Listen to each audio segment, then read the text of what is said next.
as I'm glad to open the second session. And I want to say a few words on our guest, Professor Schoeb. He's a full professor for international public economics at the Free University of Berlin. Additionally, he is a research professor at the Leer Institute, Dresden. This is one of the leading institutes for economic research in Germany and Europe. Professor Schoeb is not only a leading scientific scholar, but his expertise and vast knowledge is also heard on the political level. Since the year 2015, he serves in the advisory council to the German Federal Ministry of Finance.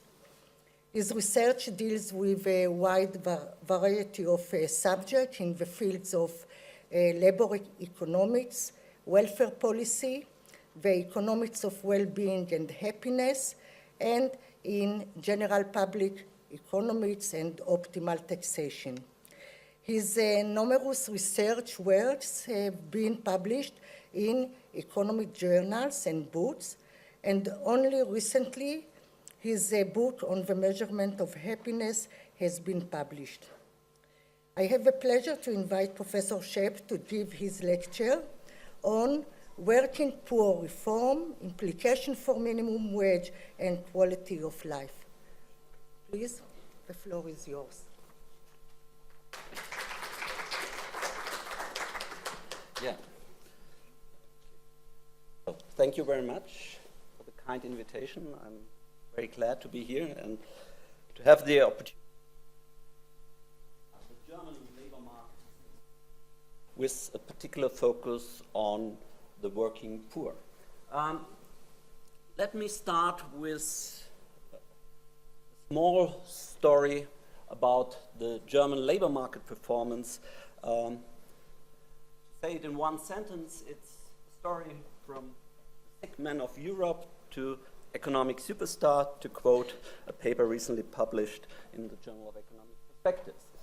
Now, if one looks at the unemployment rate in Germany, we observe till 2005 that in every bust, unemployment went up, and then later on in the boom phase, unemployment stayed constant. And only after 2005, we see a steady decline of unemployment rates. Now, if we compare that to Israel, it has a striking similarity in the unemployment rate development. So in that respect, the German labor market seems to be similar in what happens.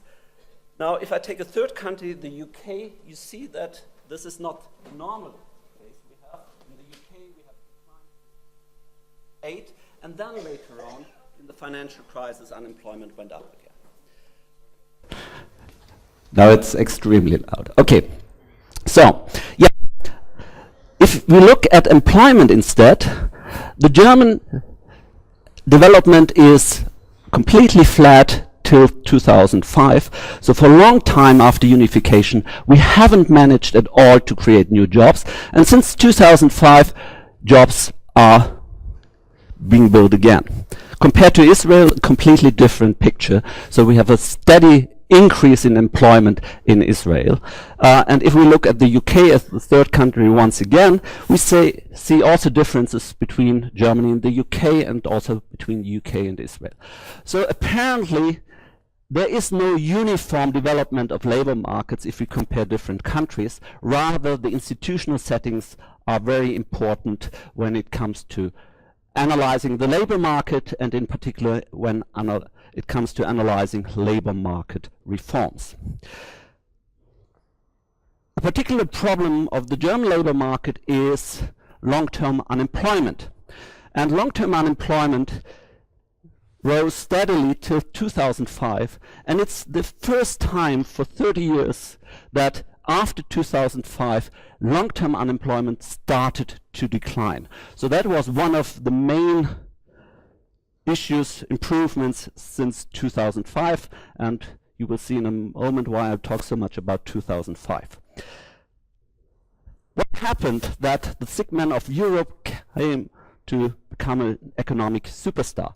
There are two complementary and partly opposing explanations. The first one is the argument that actually the German labor market became more flexible.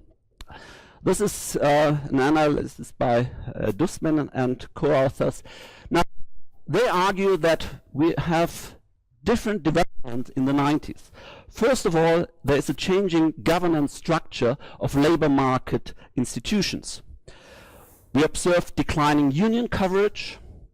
We observe a decentralization of wage setting. In particular, we observe more firm-level wage settings rather than industry-wide union agreements, which normally leads to lower wage increases. Second, we also observe that more and more so-called opening clauses within the negotiated wage contracts were used, the so-called Öffnungsklausel. So this was something what happened on the negotiation side. On the other side, we also have developments with respect to the labor demand. Gentrification burdened the German economy. And in addition, we faced rising global competition.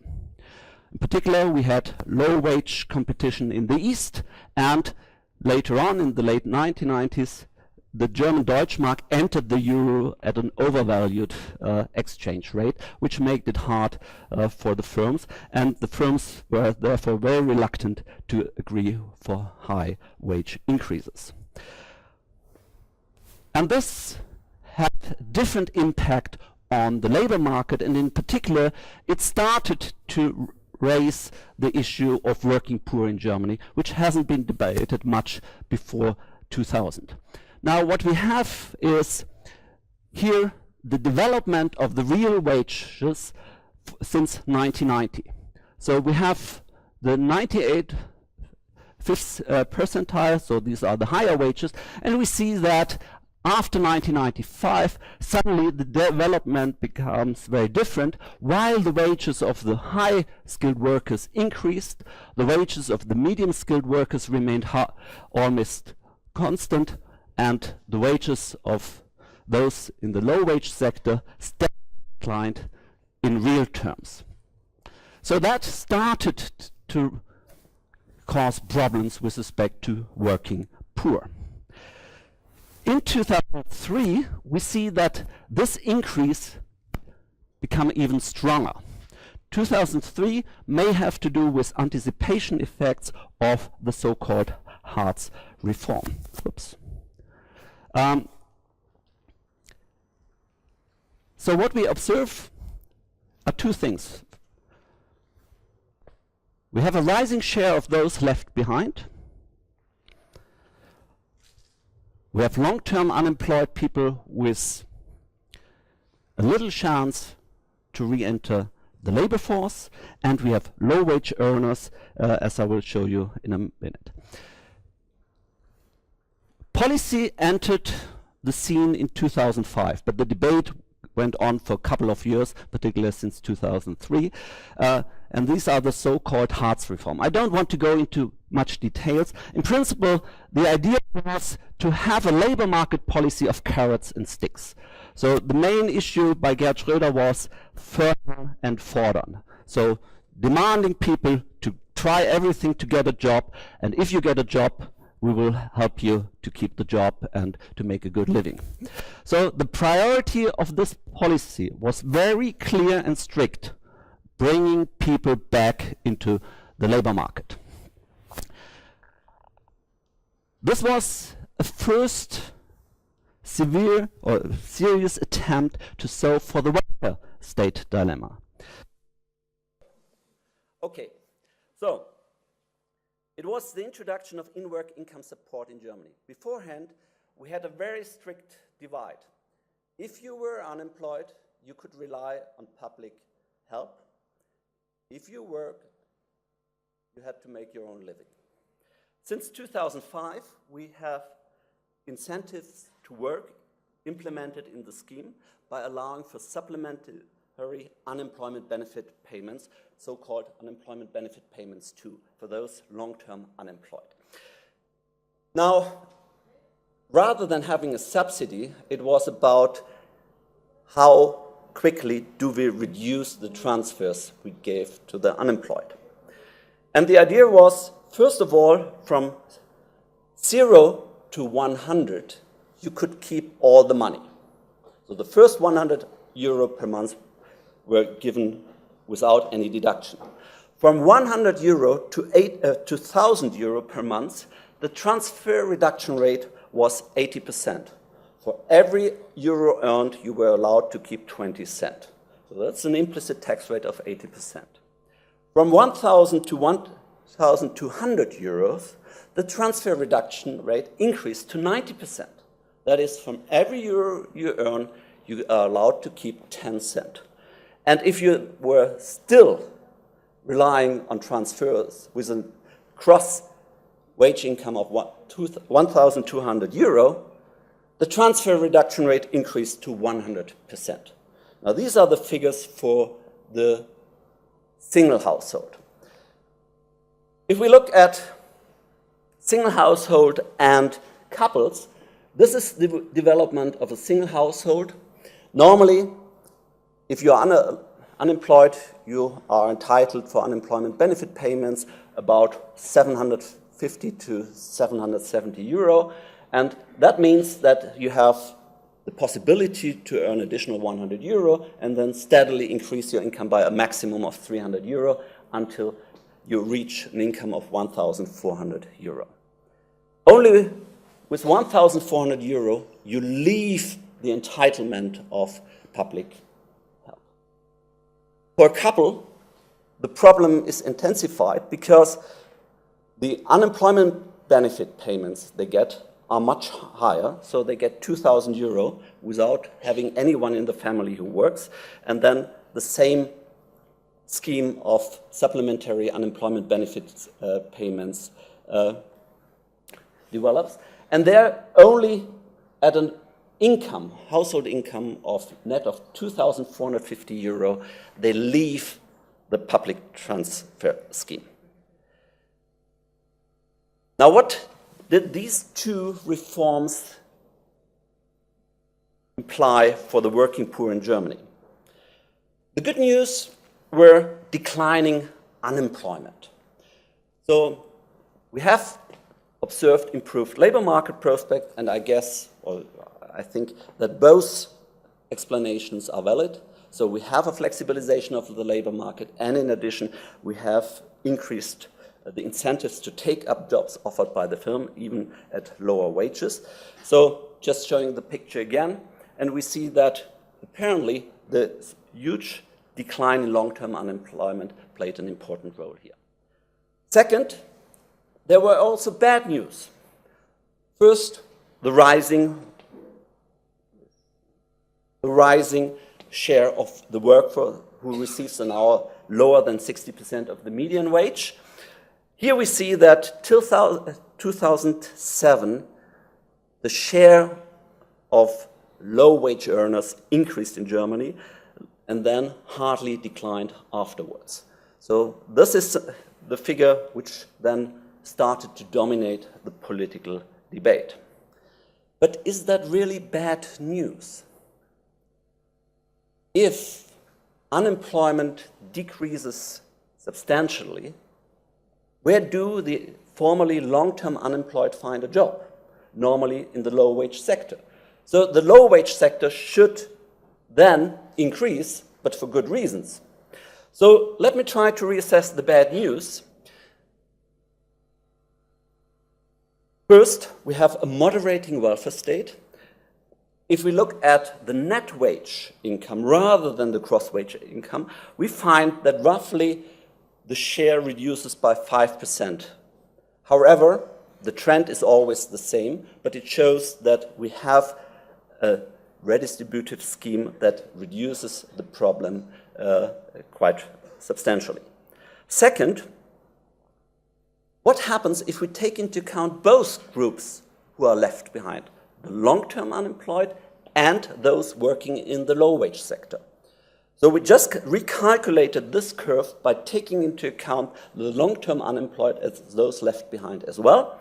And there we find a striking difference in the development. Of course, if we take another group of disadvantaged people into account, the level goes up. So we had in 2005, 30% of people who were either long-term unemployed or were working in the low-wage sector. But while the low-wage sector hardly changed its share, the share of those left behind steadily decreased since 2005.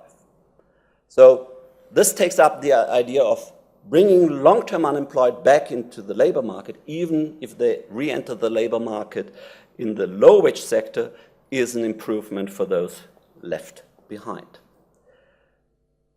Second, and I've heard last year you had an annual meeting about quality of life, so I thought it might be interesting for you to see what we can say about the labor market performance using a quality of life measure, namely life satisfaction.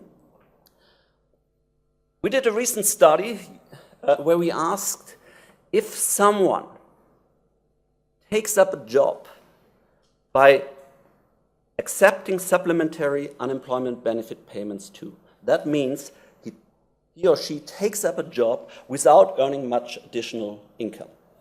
Maximum is 300 euro, and this is if you work full-time. So what happens to these people? So we're asking, or we use data where people were asked about their life satisfaction. We use the past data from the EAB. So standard question, how satisfied are you with your life, all things considered, on a scale from 0 to 10. And then we looked at transitions. So we looked at within-person changes of subjective well-being. So we looked at people who were long-term unemployed and at some point in time took up a job but had to rely on supplementary unemployment benefit payments.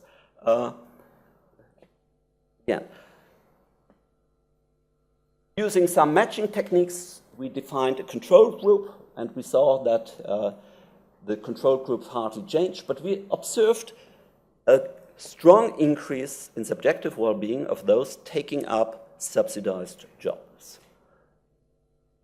Thereby, we take into account the control for the income change.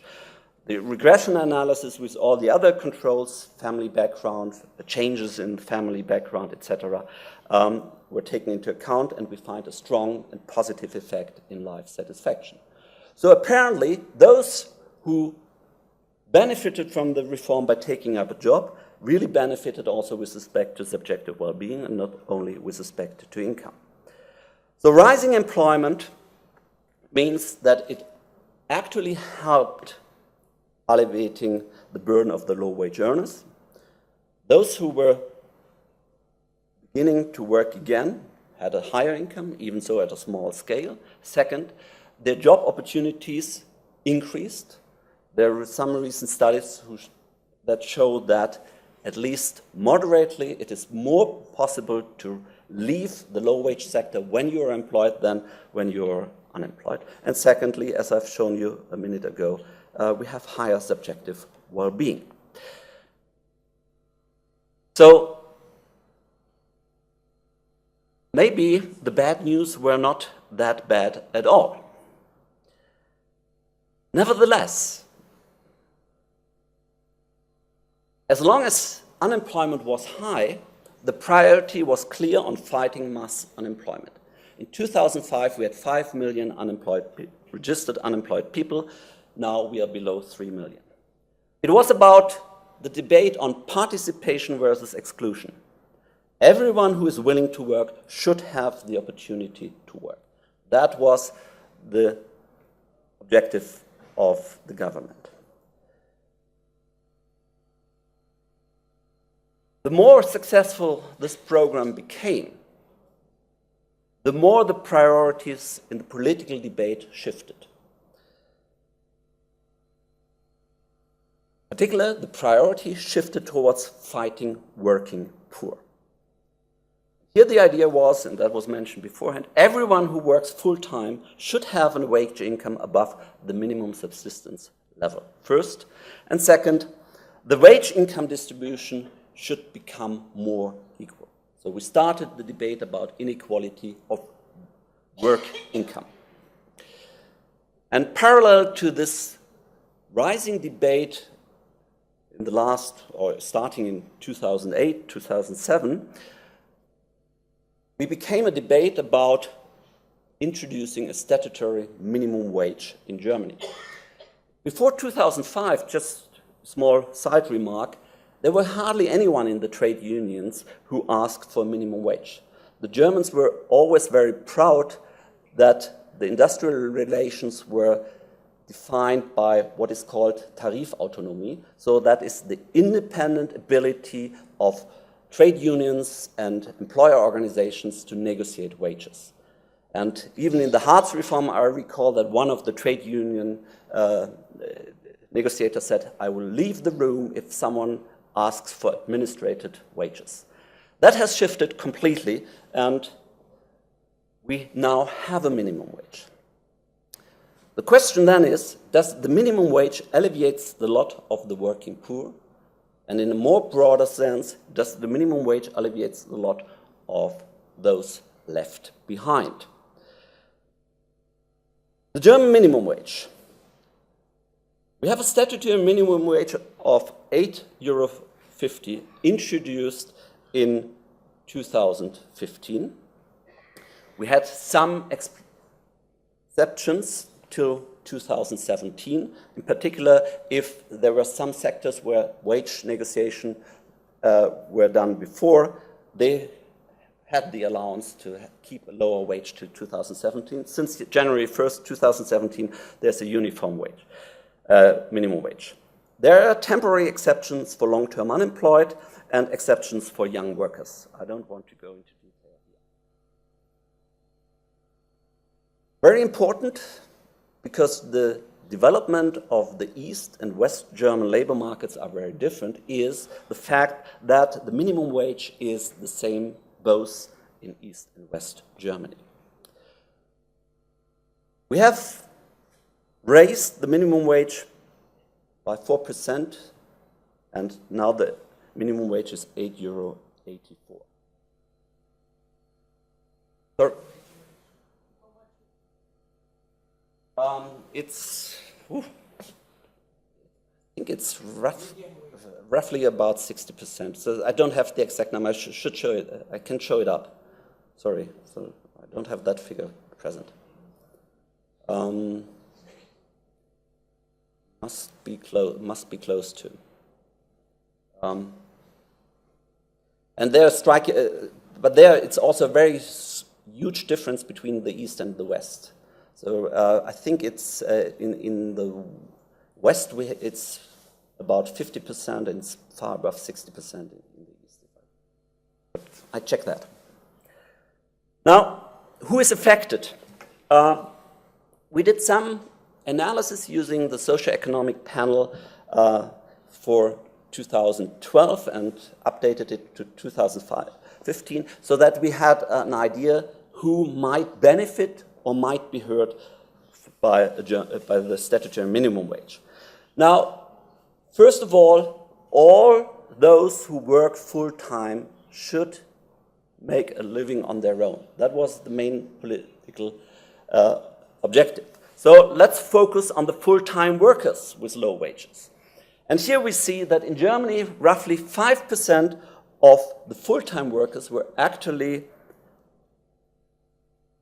affected by the minimum wage. They could expect a wage rise in January 2015. In the East, the number were much higher, 11.6%. It's only about full-time workers. Second, if we compare that with the UK has introduced a minimum wage in 1999. The minimum wage at that point was £3.60 per hour. And then it was steadily increased, and low wage commission always looked at how the minimum wage interacted with the labor market performance. In 1999, 5% of all employees, full-time, part-time, and others, were affected. And on average, the wage increase was 8%. Now we did one thought experiment. We thought, what would happen, or what should be the German minimum wage if we just follow the English example and introduce a minimum wage where 5% of all employees are affected. And this is the number. So rather than having €8.50, we should have had a uniform wage, a minimum wage of €6.22 in Germany. In the East, it was €4.62.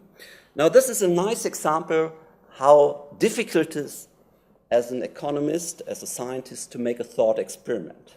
Because we published that, and one day later, it was on page 1 in Saxony that German scientists demand for a minimum wage of €4.62. This is how it works. Anyway, second, we looked at the wage hike for full-time employees. Of course, the lower the initial wage, the more one is affected. And if you look at the empirical work on the minimum wage, there's hardly any study which was looking at wage increases of more than 20%. Most were looking at wage adjustment of 10 to 15%. Now, for Germany, we find that of all those affected, oops, it's always the wrong, so we had roughly 2% of the workforce in Germany who will have or should have experienced a pay rise of 20% and more. And in the East, it was almost 5% of the workforce. There were many people working for €5 per hour or even less. And even negotiated wages were in the East partly below €4, mainly in the service sector and the sector where tips play an important role. And I guess the trade unions in the East were very pragmatic in taking that into account when negotiating wages. So it is very risky that introducing a wage of €8.50 will not lead to destroying jobs, particularly in the East. Third, what happens about education? So we looked at the wage distribution for people without vocational training and people with vocational training. And here we see also a striking difference. While 10% of those with vocational training worked for less than €8.50 before January 1st, 2015, it was every fourth of those without vocational training. Fourth, we looked at those people most in need. Now, if the minimum wage aims at alleviating the lot of those working poor, it should focus on those who had to rely on supplementary unemployment benefit payments before, because that meant that people's labor market income was not enough to achieve a decent income. And here it turns out that in our sample, roughly 2 out of 3 of those receiving supplementary unemployment benefit payments would be affected by the minimum wage. Again, here the risk is very high that we might destroy the jobs for those who are the most in need. Finally, what about the long-term unemployed? We often observe that people who re-enter the labor market do that at low wages, and only gradually the wages increase. So we looked at the entrance wages of previously long-term unemployed people. And there we found out that the entrance wage was below €8.50 for 18% of the long-term unemployed when they re-entered, compared to 6% of all employed people.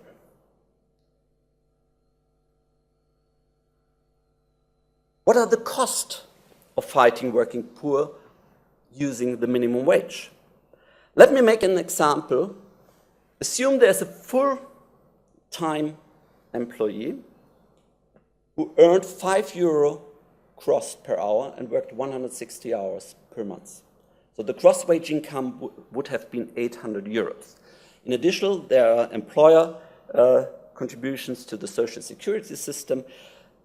All in all, the minimum wage would have increased, in that example, the labor cost by 70%, in this particular example, by almost €700.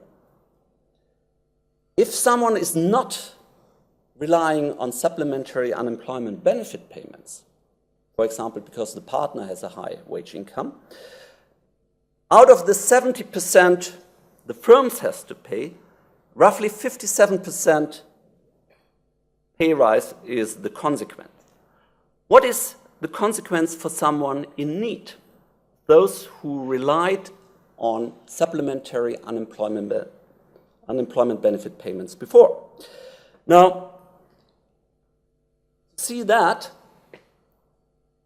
if someone was working for €800 full time, in my example, single household, unemployment income was €769.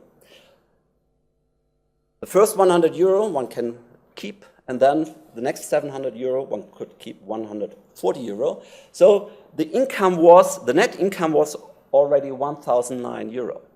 Now the gross wage increases from €800 to €1,360. However, due to the huge transfer reduction rates, for the income raised from 800 to 1,000, the worker was allowed to keep €40. From 1,000 to 1,200, the worker were allowed to keep €20. And from the further wage increase, it was not allowed to get anything. So total income only increased by €60 or 6%.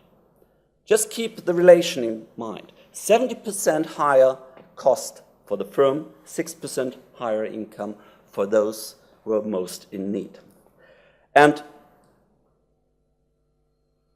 to also look at what might happen to one who loses the job because of the minimum wage. Yeah, there, the income goes down from €1,009 to €769.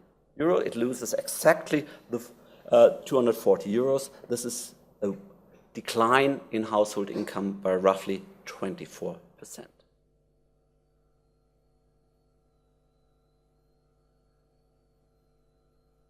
Working poor in Germany.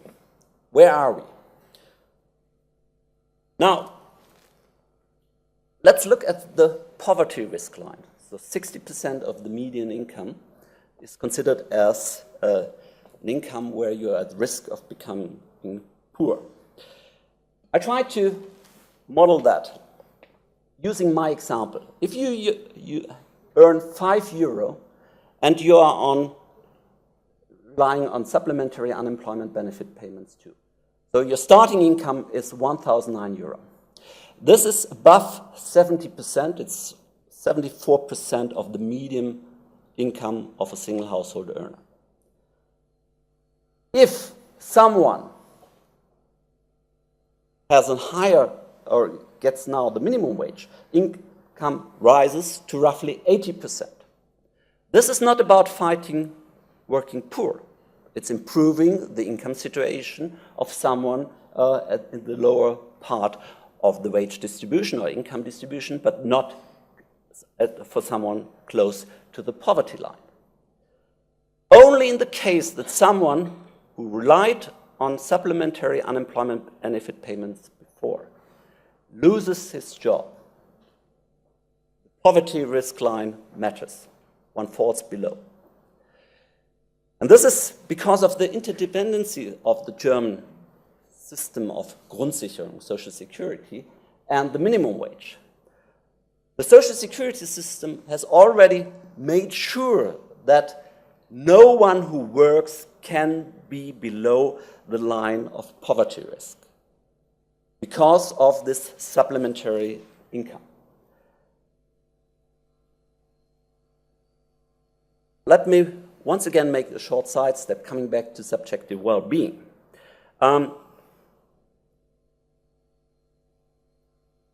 The data we have was before introducing the minimum wage, but we had the transitions in and out of supplementary unemployment benefit payments in both directions, so we can speculate about what might happen to the one side or the other side. Now, first of all, what happens if someone who received supplementary unemployment benefit payments before and loses the job? Here we don't know for what reason, so the figure might be an upper limit or lower limit of the negative change. You see that subjective well-being is going down. So the social risk of the minimum wage, of making people in the low-wage sector suffering from the minimum wage, is there. On the other hand, what happens if the minimum wage helps people bring out of relying on public transfers?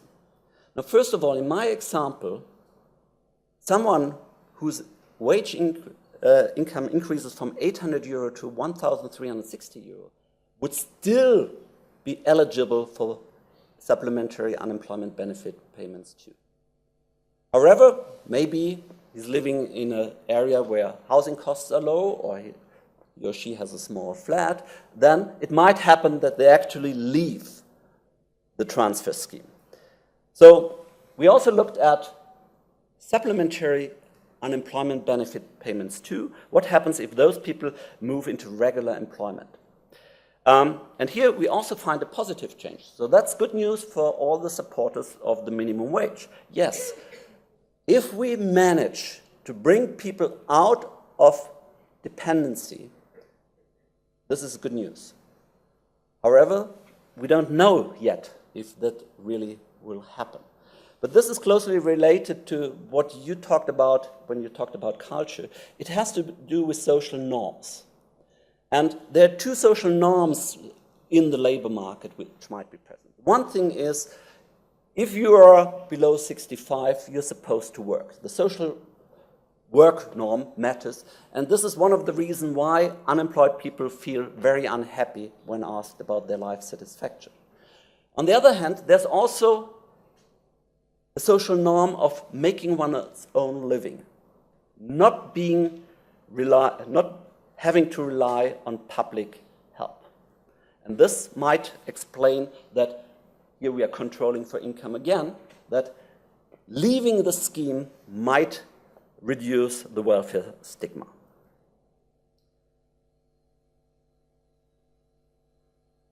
So, yeah, it should come to an end.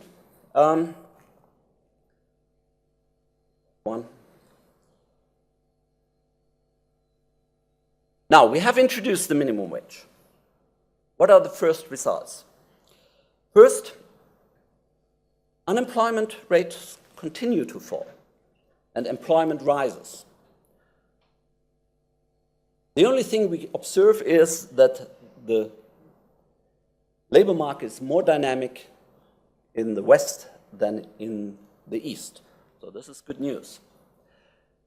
Nevertheless, I'm doubtful that the minimum wage will become a success story. One possible explanation is maybe the minimum wage hasn't been really enforced strictly.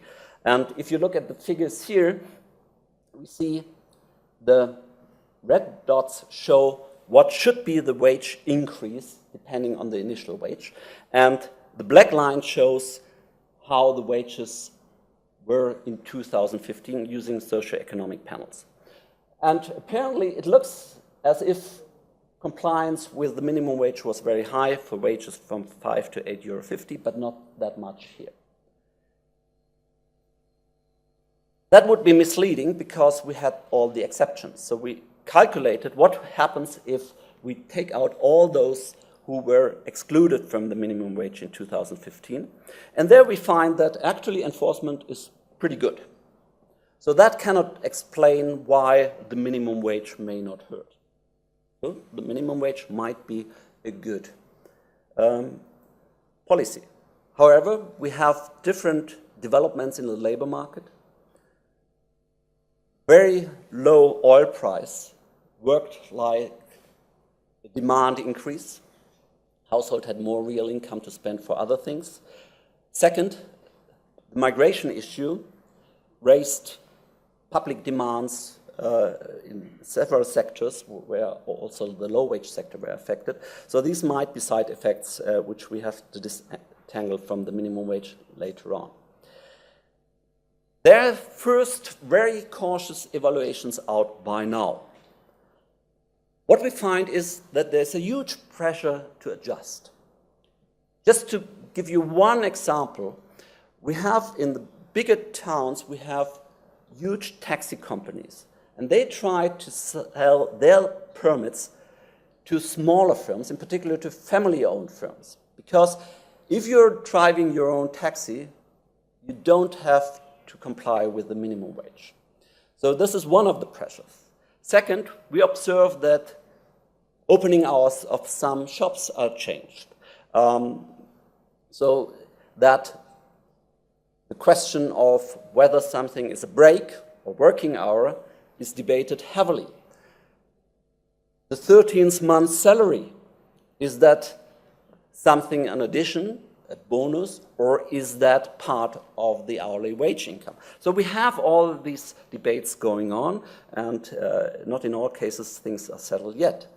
The first estimate was made saying that 60,000 jobs have not been created because of the minimum wage, which would have been created if the minimum wage would not have been introduced. So this is a moderate effect, and most politicians would say that's something we can bear. I don't agree with that, because I think in the working poor sector, every job lost is a disaster. We also observed that the mini jobs, the so-called marginal jobs, have decreased by roughly 90,000. But honestly, we don't know why.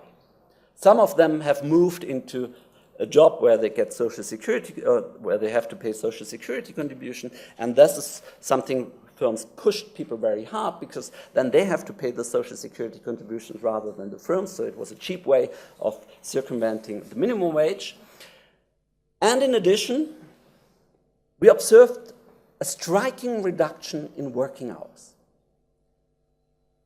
For me, that was one of the amazing results of the report by the Minimum Wage Commission, which came out last July. If you look into the minimum wage in this report, there's something about employment, and there the result is there's hardly any effect. And then later on, there's something about working hours, as if this is something completely different. And there they showed one picture, it's only descriptive statistics, that actually working hours of the full-time workers decreased from 40 hours to 32 hours per week. That would be a decline of 20%. Sorry. So this is another way where apparently adjustments take place. And this is particularly threatening the working poor.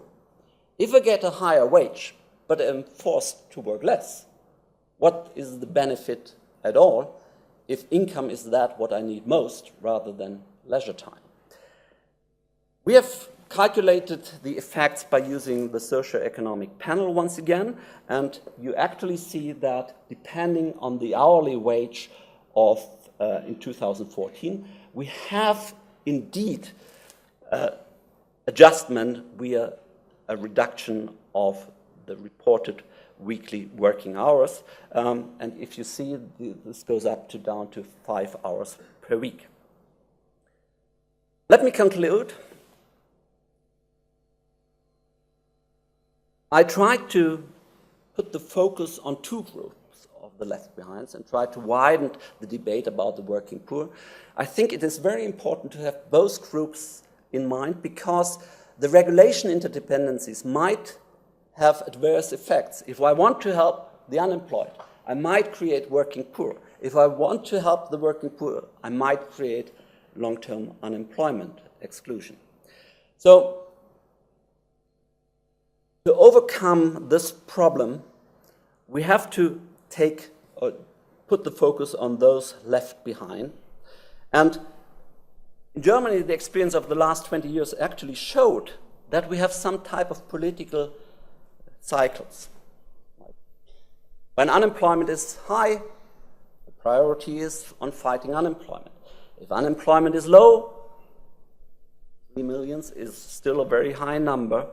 But if unemployment is relatively low, we start to debate about wage inequality. Rather than talking about wage inequality, we should talk about income inequality. And there, once again, the welfare state comes in. Redistribution matters a lot, not only with respect to wage income, but also with respect to many other kinds of income. And the last paper presented here about child allowance is something which plays an important role in Germany as well. So my plea is to try to design labor market policy reforms that tries to alleviate the lot of both groups and taking into account the potential risky independencies we face. Thank you very much.